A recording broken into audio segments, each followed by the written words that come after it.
Olá! O vídeo de hoje é sobre a expectativa dos pais em relação aos filhos e o filho real. Então, o primeiro ponto para a gente pensar é que, na verdade, os filhos eles já são imaginados, pensados e desejados muito antes do período de gravidez. Então, desde as nossas vivências na infância, no tipo de representação que a gente fazia, né, de brincadeiras. Pensem aí, né, quanto que, por exemplo, brincar de bonecas, né, brincar de casinha. Se você escolhe uma boneca, você escolhe sexo, você escolhe nome. Tudo isso é um processo que a gente já vai fazendo desde a infância, né, e que procura ali meio que simular uma situação em que a gente teria uma criança de fato para cuidar. Então, essas representações a respeito do quem seria o meu filho, do que eu gostaria que ele fosse, né, ou de quem ele fosse, tudo isso já começa a existir muito antes do período de gravidez, né? Então, a gente tem pessoas que imaginam toda uma sequência de vida para os filhos, o tipo de profissão que vão seguir, o que eles deveriam gostar de fazer, quais os caminhos que eles devem trilhar para ter uma vida feliz, né? Ou às vezes para alcançar um sonho que aqueles pais não alcançaram, então já que eu não alcancei, eu quero que meu filho consiga alcançar isso.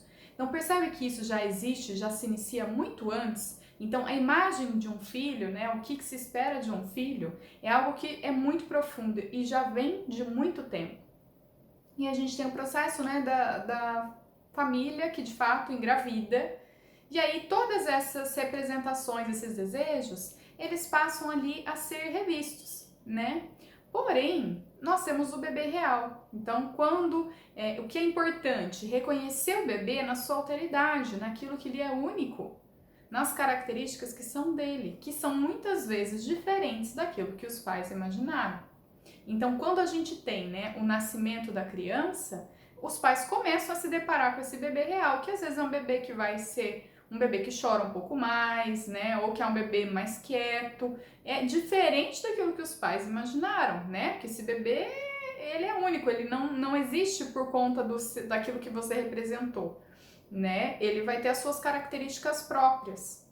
E aí a gente tem que viver um processo, né, em que os pais eles desinvestem daquele bebê interno que eles imaginaram, então daquele bebê que deveria existir, das características que ele devia ter, para começar a investir no bebê externo, no bebê real, aquele que existe e que a mãe, o pai ou as pessoas que cuidam da criança estão constantemente ali tendo trocas, né, e o convívio.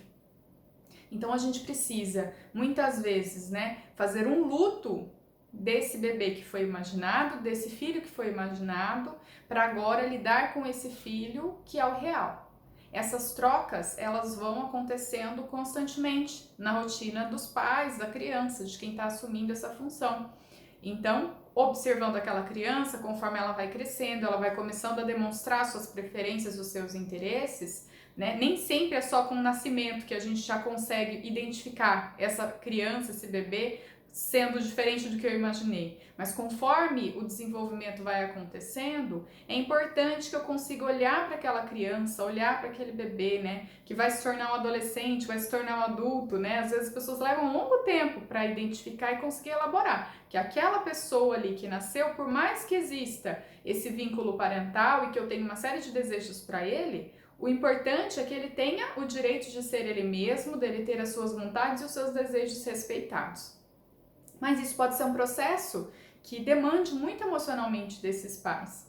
Então, nós, enquanto psicólogos, podemos fazer um trabalho identificando, por exemplo, que tipo de representações que a família tinha, né? Isso pode acontecer em qualquer período, tá? Porque tem pessoas que até a fase adulta, os pais ainda esperam algo do filho que não é aquilo que o filho realmente deseja, que não são as suas características. Mas vamos pensar lá no início, né? Se de repente os pais queriam muito um sexo e é outro, é lidar com isso. Quais eram as representações? É fazer esse luto para que consiga se vincular com o bebê real, com a criança, a pessoa real. E não somente aquela idealizada, aquela que a gente imaginou que satisfaria os nossos desejos ou que faria as coisas que a gente não pôde fazer, né? Seria uma pessoa que seria capaz de fazer várias coisas que de repente na minha vida eu não tive a mesma oportunidade. Talvez você não teve, o seu filho tem, mas não seja essa a melhor oportunidade para ele, porque não é aquilo que ele deseja. Então, nós, enquanto psicólogos, né, precisamos fazer essa análise para que exista um processo de co-construção. Os pais vão se tornando pais ali com aquela criança, lidando com ela, aprendendo com ela, e a criança também vai mostrando suas características, vai mostrando aquilo que é característica única dela, que é importante, que precisa ser respeitada. E com isso, passar por uma transformação, né? Não só de ficar investindo muito na criança idealizada, imaginada, mas sim começar a investir mais nessa criança real, que pode ser diferente do que eu imaginei, vai ser diferente, mas que também, né, tem toda aí, merece todo o amor, todo o cuidado e também o respeito àquilo que ela acredita, àquilo que ela deseja. Bom, gente, por hoje é isso, fiquem bem e até a próxima!